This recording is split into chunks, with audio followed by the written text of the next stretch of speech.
नेपाल में प्रधानमंत्री बनते ही प्रचंड ने भारत विरोधी कैसा ऐलान कर डाला। नेपाल की प्रचंड सरकार चीन के रास्ते कैसे चली। नेपाल ने भारत के किन इलाकों पर गड़ाई निगाहें। नेपाल में सत्ता परिवर्तन के बाद प्रधानमंत्री पद की कुर्सी एक बार फिर से पुष्प कमल दहल प्रचंड संभाल चुके हैं।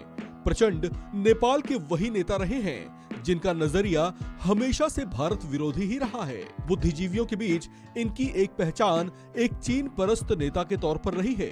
तीसरी बार नेपाल का प्रधानमंत्री बनते ही इन्होंने एक बार फिर से अपना पुराना राग अलाप दिया है। लिहाजा चीन की ओर खास झुकाव रखने वाले और भारत के प्रति तिरछी निगाहें रखने वाले प्रचंड के हाथों में नेपाल की सत्ता आने के बाद एक बार फिर से भारत नेपाल संबंध चर्चाओं में आ गया है। अपने एक ताजा बयान में इन्होंने एक ऐसी बात कह डाली है जो भारत को पूरी तरह से नागवार गुजरी है। नेपाल के नए प्रधानमंत्री प्रचंड ने अपने देश की जनता से एक वादा किया है और वादा ये है कि ये लिम्पियाधुरा, कालापानी और लिपुलेख को वे नेपाल देश का अंग बनाकर रहेंगे। आपको यहाँ बता दें कि ये तीनों ही इलाके भारतीय राज्य उत्तराखंड का हिस्सा हैं। ऐसे में प्रचंड ने इस तरह का बयान देकर भारत की संप्रभुता को चुनौती देने की कोशिश की है। आपको बता दें कि चीन से खास लगाव और प्रेम रखने वाले नेपाल के नए प्रधानमंत्री पुष्प कमल दहल प्रचंड ने भारत के जिन 3 इलाकों को नेपाल में मिलाने से जुड़ी बात कही है, उन तीनों ही इलाकों को नेपाल साल 2019-20 में अपने देश के नक्शे में भी दिखा चुका है। उस समय भी इस मुद्दे पर खूब विवाद देखने को मिला था। बात अगर प्रचंड के राजनीतिक हैसियत की करें तो ये नेपाल के वो बड़े नेता हैं जो पिछले 32 सालों से अपने राजनीतिक दल का शीर्ष पद संभाल रहे हैं।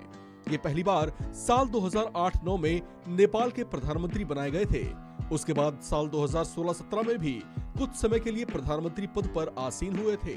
नेपाल में तीसरी बार प्रधानमंत्री बनने वाले प्रचंड इन दिनों खूब चर्चाओं में छाए हुए हैं। ये नेपाल के वो वामपंथी नेता रहे हैं जो 25 सालों तक भूमिगत रहे और इन्हीं के नेतृत्व में 10 साल तक सशस्त्र संघर्ष भी चलाया गया था और ये संघर्ष नेपाल में राजनीतिक परिवर्तन का एक बड़ा कारण भी रहा है। माओवादी उस संघर्ष को एक जनयुद्ध के रूप में देखते आए हैं। इस तरह से अपने विचारों के कारण इनका खास झुकाव चीन की ओर शुरू से ही बना हुआ है। इनका नजरिया भी भारत विरोधी रहा है। एक और विस्तारवादी चीन जहां सरहद पर भारतीय इलाकों पर नजरें गड़ाए बैठा है, वहीं अब नेपाल की प्रचंड सरकार भी चीन के रास्ते दिखाई दे रही है। हालांकि उन्हें इस बात का एहसास जरूर होगा कि भारत की संप्रभुता को ललकारने या उसके सामने खतरा बनने का अंजाम क्या हो सकता है। इस खबर में फिलहाल इतना ही। बाकी अपडेट्स के लिए बने रहिए वन इंडिया हिंदी के साथ।